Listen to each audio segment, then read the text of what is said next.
बात करते हैं फर्स्ट पास मेटाबॉलिज्म की। नाम से ही पता चलता है कि मेटाबॉलिज्म होने के पहले ही वो first pass metabolism, that is पहले वो पास हो गया मेटाबॉलिज्म के लिए। जैसे हम कहें कि हम किसी ड्रग्स को दिए हैं कि बॉडी में जाए, ब्लड में जाए और ब्लड से टारगेट ऑर्गन तक पहुंचे और उसके बाद वो लिवर में जाए। लेकिन हमने किसी ड्रग्स को दिया है किसी को, वो ड्रग्स गया बॉडी में और बॉडी में सबसे पहले वो लिवर में चला गया या किसी ऐसे जगह पे गया है जहां पे ड्रग्स का मेटाबॉलिज्म हो रहा है और बचा कुचा फिर टारगेट ऑर्गन में पहुंचा। ये दो केसेस समझिए अच्छे से।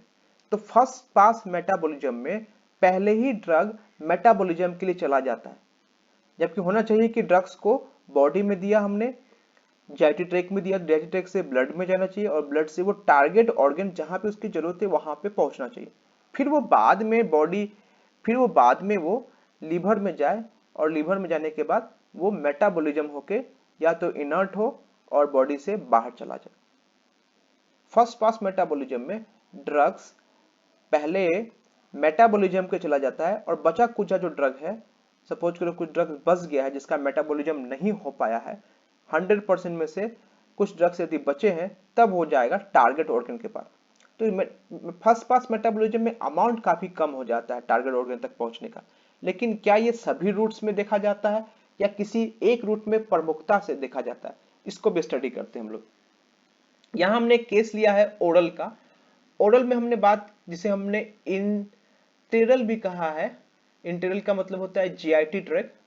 तो इंटेलर एडमिनिस्ट्रेशन या ओरल एडमिनिस्ट्रेशन किया है, माउथ से हमने किसी ड्रग्स कंज्यूम किया और उसे हमने जीआईटी ट्रैक में लिया। लेकिन जीआईटी ट्रैक में हम देखेंगे यहाँ पे पोर्टल वेंस, जीआईटी ट्रैक से लेकर रेक्टम तक पोर्टल वेंस की एक श्रेणी है, एक श्रृंखला है, श्रेणी पूरी। और ये पोर्टल वेंस ड्रग्स को लीवर में ले जाते हैं। यहां देखिएगा ये लीवर में ले जा रहे पोर्टल वेंस से, और यहां से फिर वो कुछ बचता हुआ बाइल डक्ट से होते हुए वापस जीआईटी ट्रैक में वापस आता है। तो oral route of drug administration या रेक्टल में, यहां हम बात करते हैं रेक्टल में, तो रेक्टल और ओरल में ड्रग फर्स्ट पास मेटाबॉलिज्म के लिए प्रमुखता से जाता है। मतलब हमने ओरली लिया तो पोर्टल वेन से ड्रग चला गया लिवर में और फिर वहां से ड्रग जो है वापस बाइल एसिड से होते हुए वापस आता है। तो कुछ ड्रग का मेटाबॉलिज्म लिवर करता है और कुछ ड्रग जो है वापस बॉडी में आता है। यहाँ हम देखते हैं कि ड्रग्स को हमने दिया था टारगेट ऑर्गन में पहुंचने के लिए, तो ड्रग का मेटाबॉलिज्म हो रहा पहले ही फर्स्ट पास मेटाबॉलिज्म, मतलब पहले ही वो मेटाबॉलिज्म के लिए पास हो गया। That is called the first pass metabolism. तो फर्स्ट पास मेटाबॉलिज्म में यदि हम बात करें कि what is there first pass metabolism, this is the first pass metabolism parts. It is very important for us कि फर्स्ट पास मेटाबॉलिज्म क्या होता है। तो यहाँ हम देख सकते हैं कि फर्स्ट पास मेटाबॉलिज्म ओरल से और रेक्टल, ये दो रूट्स में देखा जाता है। और सपोज करो आईवी इंट्रावेनस में, तो ड्रग डायरेक्ट हमने वेन में डाल दिया है, मतलब ब्लड में डाला है। या हम बात करें बकल कैविटी या सबलिंगुअल की, तो यहाँ से ड्रग्स को हमने जीभ के नीचे, दैट इज सबलिंगुअल, या बकल में कहते हैं दांतों और गालों के बीच में, बकल का मतलब वही होता है गाल, तो दांतों और गालों के बीच में रखा, तो वहां से ड्रग सीधे चला जाता है कहाँ पे, सुपेरियर वेना केवा होते हुए हार्ट में जाके गिरता है। ये भी सीधे ब्लड में चला गया, इसका भी फर्स्ट पास मेटाबॉलिज्म नहीं होता है। तो फर्स्ट पास मेटाबॉलिज्म किस रूट में देखा जाता है, ओरल रूट में देखा जाता है और दूसरा देखा जाता है रेक्टल रूट में। ये दो रूट जो है वो फर्स्ट पास मेटाबॉलिज्म के लिए ही मुख्य रूप से जाना जाता है। इसी में एक पढ़ना है इंटेरो हेपेटिक संट, मतलब इंटेरो का मतलब हो गया जीआईटी ट्रैक, हेपेटिक का मतलब लीवर। तो जीआईटी ट्रैक से लीवर और लीवर से फिर जीआईटी ट्रैक, ये जो संट है, ये जो मूवमेंट हो रहा है जीआईटी ट्रैक से लीवर, लीवर से फिर जीआईटी ट्रैक से लीवर, लीवर से फिर जीआईटी ट्रैक, ये जो इंटेरोहेपेटिक संट है, ये मूवमेंट है, इसी को इंटेरोहेपेटिक संट कहते हैं। तो ड्रग्स बार बार लीवर में जाता है, लीवर से बाइल एसिड्स होते हुए, जैसे कि कुछ एग्जांपल है ड्रग्स के जो इंटेरोहेपेटिक साइकिल्स में बहुत बार जाते हैं। उसका नाम होगा ओरल कॉन्ट्रासेप्टिक, गर्भ निरोधक गोली। आगे देखते हैं हम लोग नेक्स्ट में फर्स्ट पास मेटाबॉलिज्म के बाद कि फर्स्ट पास मेटाबॉलिज्म का एक और फोटो दिखाया गया है कि लीवर में लगभग 90% ऑफ ओरल ड्रग का मेटाबॉलिज्म होता है, डिस्ट्रॉय करता है लीवर। तो ओरली हम किसी ड्रग्स को लेते हैं तो अमाउंट को ज्यादा लेंगे, जैसे हमें जरूरत है टारगेट ऑर्गन पे 1 mg की, और हम देख रहे हैं कि 1 mg ही हम ओरल लेंगे, तो मेटाबॉलिज्म या तो उसका स्लो होगा, फास्ट होगा या मीडियम होगा, जैसा भी ड्रग है। अलग अलग ड्रग्स का अलग अलग मेटाबॉलिज्म होता है। तो हम एक बार देखते हैं कि किस किस ड्रग का मेटाबॉलिज्म ज्यादा होता है, किस ड्रग का मेटाबॉलिज्म कम होता है। तो लो मेटाबॉलिज्म इस साइड में दिया गया है, जिसमें पिंडोलोस, थियोफाइलिन, टोलबुटामाइड, फिनाइलबुटाजोन है। इन सब ड्रग्स का मेटाबॉलिज्म लो होता है, बहुत कम होता है। इंटरमीडिएट में एस्प्रिन, क्विनिडीन, डेसिपेरामिन, नोरट्रिप्टिलिन, क्लोरप्रोमाजिन्स, पेंटाजोसिन और मेट्रोप्रोलोल, ये सब ड्रग्स हैं। इंटरमीडिएट में हाई में आएंगे जिसके मेटाबॉलिज्म काफी ज्यादा है ओरली, जो ओरल में दिया और काफी ज्यादा मेटाबॉलिज्म। इस ड्रग्स को या तो ओरली देना पॉसिबल नहीं है, या देंगे तो हाई डोज में देना पड़ेगा, जैसे ग्लिग्नोकेन्स, हाइड्रोकोर्टिसोन्स, टेस्टोस्टेरोन, आइसोप्रेनल। इसे हम ओरली नहीं दे सकते क्योंकि जीआईटी ट्रैक में ही ड्रग्स पूरा का पूरा डिस्ट्रॉय हो जाता है, बचता ही नहीं कुछ ड्रग, ताकि वो ब्लड सर्कुलेशन में जा सके। कुछ ड्रग जो होता है कुछ बहुत बच सकते हैं, लेकिन इनका डोज हाई होता है, जैसे नाइट्रोग्लिसरीन। नाइट्रोग्लिसरीन को ओरली दे सकते हैं बट हाई डोज में देते हैं। सेलबुटामोल्स को, वेरापेमिल्स को, अल्प्रेनाडोल्स को, प्रोपेनाडोल्स को, पैथिडिन्स को, मॉर्फिन को, मिथाइल टेस्टोस्टेरोन को, प्रोपोक्सिफिन, ये ड्रग्स जो है काफी हाई डोज में देते हैं क्योंकि इसका मेटाबॉलिज्म काफी ज्यादा अमाउंट में होता है। हाई डोज में देंगे तो ये ड्रग कुछ अब्जॉर्ब हो जाएगा। लेकिन दूसरे साइड में देखेंगे कुछ ऐसे ड्रग्स हैं जिसका मेटाबॉलिज्म बहुत ज्यादा हाई है, और जितना ड्रग देते हैं वो पूरा पूरा डिस्ट्रॉय हो जाता है, चाहे आप कितने भी अमाउंट में दे दें, तो ये ड्रग पूरा एब्जॉर्ब हो ही नहीं सकता। तो यहाँ पे हम इसी हिसाब से ड्रग का डोज भी डिसाइड करते हैं कि किसका ड्रग का डोज क्या होगा। लेकिन इस कैटेगरी का ड्रग का आप लोग ज्यादा डोज नहीं दे सकते क्योंकि हमारा बॉडी है, कोई एक्सपेरिमेंटल वे नहीं है कि हमने कितना भी ड्रग्स हमने इसमें इनपुट कर दिया। एक खास लिमिट अमाउंट ही आप इसमें डाल सकते हैं मैक्सिमम। तो हमें इसका मैक्सिमम अमाउंट भी देंगे ड्रग्स का तो भी ये एब्जॉर्ब नहीं हुआ, इसे हम ओरली नहीं दे सकते, इसे हम किसी दूसरे रूट से देंगे क्योंकि इसका फर्स्ट पास मेटाबॉलिज्म सबसे ज्यादा। बात करते हैं ओरल की। ओरल हमारे लिए क्यों इंपॉर्टेंट है? ओरल का मतलब मुंह के द्वारा लेने वाला कोई ड्रग्स, जैसे हम टैबलेट्स लेते हैं, कैप्सूल लेते हैं या फिर किसी सिरप को लेते हैं, ये सब oral route of drug administration में आता है। एडवांटेज है कि बहुत ही सेफर होता है, नॉन इन्वेंसिव माना जाता है, किसी तरीके का इन्वेशन नहीं है। पेरेंटल जैसे हमने इंट्रावेनस देते हैं, इंट्रामस्कुलर देते हैं, तो क्या बॉडी में पेनिट्रेशन करते हैं, इन्वेंशन कहते हैं, है ना। इसमें कोई भी इन्वेसिव मेथड्स नहीं है, इसमें किसी तरीके का स्टरलाइजेशन की जरूरत नहीं होती। टैबलेट को हम स्टराइल करके जानते हैं, लेकिन हम इंजेक्शन देंगे तो उसे स्टराइल करना पड़ेगा। और बहुत ही कॉमन यूज है, आप कहीं भी अपने पॉकेट में डाल के कहीं भी ले जा सकते हैं, चाहे आप घर पे हैं, बाहर है। इट इज़ वेरी इंपॉर्टेंट कि ओरली बहुत ही कॉमन यूज है और इसमें किसी असिस्टेंट की जरूरत नहीं होती। जबकि इंजेक्शन दिलेंगे तो किसी असिस्टेंट की जरूरत होती है कि इंट्रावेनस देना है या इंट्रामस्कुलर देना है, तो किसी असिस्टेंट की जरूरत पड़ती है। लेकिन लिमिटेशंस क्या है कि इसका टेस्ट हमें सहना पड़ता है कि टैबलेट हो गया, कैप्सूल हो गया। हालांकि कैप्सूल में भी टेस्ट को कैप्चर करके रखा जाता है, लेकिन टैबलेट की बात करेंगे, सिरप की बात करेंगे, इमल्सन की बात करेंगे, टेस्ट हमें रहना पड़ता है कि टेस्ट क्या है। तो टेस्ट को छिपाने के लिए हम कभी टैबलेट को कोटिंग करते हैं या सिरप को हम लोग मीठा बनाते हैं।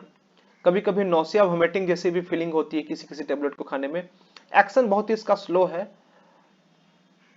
और नॉन एब्जॉर्बल ड्रग, जो ड्रग जीआईटी ट्रैक्ट से एब्जॉर्ब नहीं हो सकता, उसे ओरली देना पॉसिबल नहीं है क्योंकि उस ड्रग्स का बहुत सारा डिस्ट्रक्शन होता है फर्स्ट पास मेटाबॉलिज्म के कारण लीवर में। तो ये ड्रग्स के नाम है कुछ जिसे हम ओरली जनरली नहीं देते। हालांकि यहाँ पे नाइट्रोग्लिसरीन को दिया जा सकता है ओरली हाई डोज पे, ये या इसे हम हाई डोज पे दे सकते हैं नाइट्रोग्लिसरीन को, पर जनरली ये ओरली नहीं दिया जाता। लेकिन अब मार्केट में नाइट्रोग्लिसरीन का टैबलेट आ चुका है, ओरली वाला हाई डोज में आया है, इसे हम इस्तेमाल करते हैं। स्ट्रेप्टोमाइसिन ओरली इसका प्रिपरेशन कोई भी मार्केट में नहीं है। इसे हम लोग जीआईटी ट्रैक्ट में इसलिए नहीं एब्जॉर्ब कर सकते हैं, देते हैं क्योंकि जीआईटी ट्रैक्ट में आयोनाइज होता है। पहले समझो आयोनाइजेशन क्या है। आयोनाइजेशन मतलब आयन में टूट जाना। आयन होते हैं कैटायंस और एनायंस। तो यदि आयंस में टूट जाएंगे तो उसमें पॉजिटिव या नेगेटिव चार्ज आ जाएगा और दोनों चार्ज से वो जीआईटी ट्रैक को क्रॉस नहीं कर देंगे। सपोज करो जीआईटी ट्रैक में एक खास तरह का चार्ज होगा, चाहे वो पॉजिटिव या नेगेटिव हो, तो सेम चार्ज होगा, मान लो पॉजिटिव पॉजिटिव है तो अट्रैक्शन होगा, और यदि डिफर्ड चार्जेस है, मान लो पॉजिटिव और नेगेटिव है, तो वहां पर फिर वो फिर रिपल्सन होगा, लेकिन दोनों केस में वो जीआईटी ट्रैक से ऑब्जर्व नहीं हो सकता। मतलब आयोनाइज होने के बाद ड्रग की लिपिड सोलबिलिटी खत्म हो जाती है, वो जीआईटी ट्रैक से ऑब्जर्व नहीं हो सकता। दूसरा है penicillin G. Penicillin G digestive juice में डिस्ट्रॉय हो जाता है। डाइजेस्टिव जूस में एसिड होता है और एसिड लेबाइल कहा जाता है। लेबाइल का मतलब एसिड में डालोगे तो ड्रग का डिस्ट्रक्शन हो जाना। This is the acid labile drug penicillin G. हालांकि मार्केट में पेनिसिलिन जी जो है इसका एक ओरल प्रिपरेशन आता है, पेनिसिलिन जी सोडियम या पेनिसिलिन जी पोटेशियम। एक ब्रांड नेम है इसका पेंटिट्स 400, 800 और 200। ये पेनिसिलिन जी सोडियम हमने बनाया, मतलब एक साल्ट में कन्वर्ट करके ओरली देना पॉसिबल है, लेकिन जनरली पेनिसिलिन जी को नहीं दिया जा सकता। पेनिसिलिन जी सोडियम या पेनिसिलिन जी पोटेशियम बना के दिया जा सकता है। ये इसी हमने थोड़ा सा मॉडिफाई किया है मार्केट में। तो पेनिसिलिन जी याद रखिएगा, पेनिसिलिन जी सोडियम इसका साल्ट है। साल्ट बनाने का काम जो होता है वो फार्मास्यूटिकल्स कंपनियों का होता है, और वो से ही वो एसिड जूस में ये बचा रह जाता है। बात करते हैं इंसुलिन की। इंसुलिन में अभी तक कोई भी टैबलेट अवेलेबल नहीं है, हालांकि पेनिसिलिन जी को हमने साल्ट में कन्वर्ट किया है और ओरली भी दिया है, लेकिन इंसुलिन का कोई भी टैबलेट अवेलेबल नहीं है। ये पेप्टिडेज नामक एंजाइम के कारण डाइजेस्टिव जूस में डिस्ट्रॉय हो जाता है। दूसरा है नाइट्रोग्लिसरीन। नाइट्रोग्लिसरीन लीवर में डिस्ट्रॉय होता है। उसके बाद टेस्टोस्टेरोन भी लीवर में डिस्ट्रॉय होता है। हालांकि नाइट्रोग्लिसरीन का टैबलेट है, हायर डोज में दे सकते हैं। ये जरूरी नहीं कि पूरा हमने यहाँ पे ऊपर दिया नॉट गिवन ओरली, का मतलब ये नहीं कि ओरली देना पॉसिबल नहीं है, हाई डोज में से दे सकते हैं नाइट्रोग्लिसरीन को। टेस्टोस्टेरोन को बिल्कुल नहीं दिया जा सकता ओरली, लिग्नोकेन को भी बिल्कुल ओरली नहीं दिया। इन सब का इंट्रा पेरेंटल प्रिपरेशन कोई ना कोई होता है, चाहे वो मिथाइल टेस्टोस्टेरोन, ये सब के सभी लीवर में डिस्ट्रॉय हो जाते हैं। नियोस्टिग्मिन ये जीआईटी ट्रैक में किसी भी पीएच पे डिस्ट्रॉय हो जाता है और ये हाईली आयोनाइज है। उसके बाद बात करेंगे आइसोप्रिनेलिन की। आइसोप्रिनेलिन भी लीवर में डिस्ट्रॉय होता है और हाइड्रोकोर्टिसोन भी लीवर में डिस्ट्रॉय होता है। इसका फर्स्ट पास मेटाबॉलिज्म काफी हाई है। तो कुछ ड्रग का फर्स्ट पास मेटाबॉलिज्म काफी हाई है, कुछ ड्रग एसिड में डिस्ट्रक्शन होता है जैसे कि पेनिसिलिन जी, कुछ ड्रग जो होता है पेप्टिडेज के कारण डिस्ट्रॉय होता है जो डाइजेस्टिव जूस में होता है जैसे कि इंसुलिन, और कुछ ड्रग का आयोनाइज होता है जैसे स्ट्रेप्टोमाइसिन और नियोस्टिग्मिन। तो हमने यहाँ पे कुछ देखी। अब बात करते हैं सबलिंगुअल ड्रग्स की और बकल कैविटी की। सबलिंगुअल और बकल कैविटी। सबलिंगुअल कहा जाता है कि जिसे हम जीभ के नीचे रखते हैं ड्रग्स। तो जैसा हमने देखा था कि सबलिंगुअल जैसे हम जीभ के नीचे किसी ड्रग्स को रखेंगे तो ओरली ये हमने नहीं लिया है, हमने जीभ के नीचे लिखा है ड्रग्स को, हमने उसे जीआईटी ट्रैक के अंदर नहीं डाला, उसे निगला नहीं है कैप्सूल्स को या टैबलेट को। तो नाइट्रोग्लिसरीन जो है, हमने कहा था नाइट्रोग्लिसरीन जिसे ओरली देना पॉसिबल नहीं है या दिया भी जाता तो हायर डोज में देंगे तो नाइट्रोग्लिसरीन काम करेगा। तो नाइट्रोग्लिसरीन जो है लिपिड सोलुबल ड्रग्स है, नॉन इरिटेटिंग नेचर में होता है, बहुत तेजी से ऑब्जर्व होता है। जहां भी वेन्स होते हैं आपके माउथ में, वहां से वो एब्जॉर्ब होके सीधे चला जाता है सुपेरियर वेना केवा और हार्ट में जाके गिरता है। क्योंकि हम देखेंगे हार्ट का पासेस के था, हार्ट में कौन कौन से वेन्स जाते हैं, superior vena cava, inferior vena cava और कोरोनरी साइनस। ये तीन वेन्स जो है मुख्य रूप से जो हार्ट में ब्लड का सप्लाई करते हैं डीऑक्सीजनेटेड। तो ये ड्रग्स भी वेन्स में जाते हैं, जो कि हमारा माउथ जो है लंग्स, हमारा माउथ जो है वो लंग्स या कहें हार्ट के ऊपर में है। तो हार्ट के ऊपर से जो वेन्स जाते हैं वो होता है superior vena cava. Inferior vena cava जो हार्ट के निचली हिस्से से ब्लड को लेके आता है।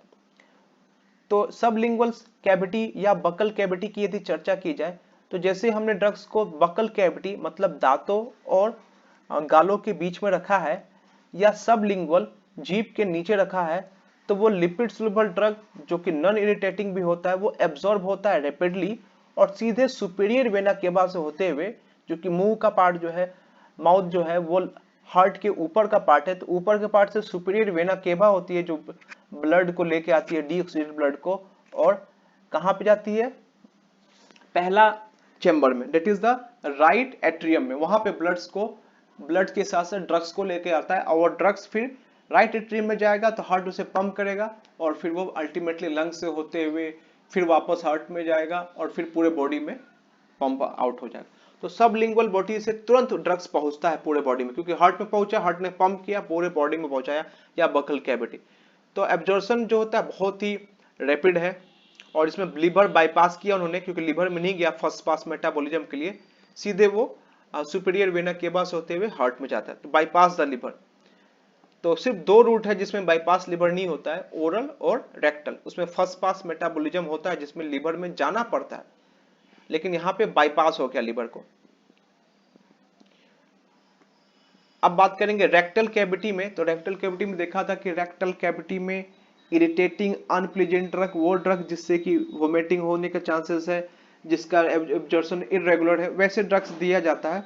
और रेक्टल कैविटी में भी देखेंगे कि 50% ड्रग जो होता है बाईपास करता है लिवर को, और 50% ड्रग जो होता है वो ब्लड सर्कुलेशन में जाता है। तो यहाँ पे दो तरह के वेन्स होते हैं। हालांकि आप स्ट्रक्चर देखोगे रेक्टल कैविटी में, तो वहां पे एक्सटर्नल और इंटरनल हेमोराइडल वेन होता है। एक्सटर्नल वेन होता है जो बाहर की तरफ वेन्स होता है, जिससे हम सपोज करेंगे हमारे पास आप इसके फिगर्स को भी कहीं देख सकते हैं। यदि हम बात करें यहाँ पर रेक्टल कैविटी में, तो रेक्टल कैविटी में दो वेन्स होते हैं। एक होते हैं एक्सटर्नल वेन्स जो कि बाहर में होते हैं, ये सीधे वेन्स ब्लड की तरफ मिलते हैं, और ऊपर का जो वेन होता है जो इंटरनल हेमोराइडल वेन्स होता है या मीडियम होता है, ये पोर्टल वेन में जाके मिले होते हैं। तो एक्सटर्नल और इंटरनल, तो एक्सटर्नल वेन बाहर में होता है, दो वेन्स समझो कि दो या तीन वेन्स होते हैं। तो पहले वेन्स को कहेंगे एक्सटर्नल वेन, जो बाहर की तरफ होता है रेक्टल कैविटी में। ऊपर में मिडल और इंटीरियर वेन होता है, ये पोर्टल वेन में जाके मिला होता है। तो मान लो कि हमने यदि सपोजिटरी कहते हैं एक ड्रग डोजेस फॉर्म है जो रेक्टम में दिया जाता है, ड्रग डोजेस फॉर्म, जैसे हमने ओरल में लेते हैं टैबलेट और कैप्सूल, ये ड्रग डोजेस फॉर्म का नाम है। तो रेक्टम में कौन सा ड्रग डोजेस फॉर्म लेते हैं?